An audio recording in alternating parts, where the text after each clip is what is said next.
পৃথিবীর কোনো মানুষ যদি আপনাকে ঠগায় কখনো আঘাত নেবেন না, কারণ মানুষ বড় নেমু খারাপ, মানুষ বড় গাদ্দার। মনে রাখবেন, সব মানুষ পৃথিবীর একত্রিত হয়ে যদি আপনার ক্ষতি করতে চায়, কেউ আপনার ক্ষতি করতে পারবে না যদি আল্লাহ না চায়। মানুষ মানুষকে ঠগাইতে পারে, সন্তান বাবাকে ঠগাইতে পারে, বাবা সন্তানকে ঠগাইতে পারে, স্বামী তার স্ত্রীকে ঠগাইতে পারে।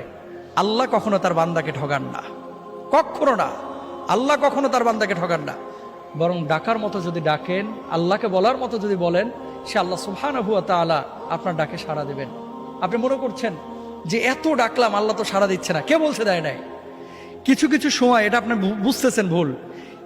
একটা সময় ধরেন, আপনি যখন আপনার বয়স 7 বছর 8 বছর ছিল, 5টা টাকা পাইলে মনে করতেন লাইফের এটাই সবচেয়ে সুখের মুহূর্ত, কারণ 5 টাকা দিয়ে এখন একটা আইসক্রিম কিনে খাবো।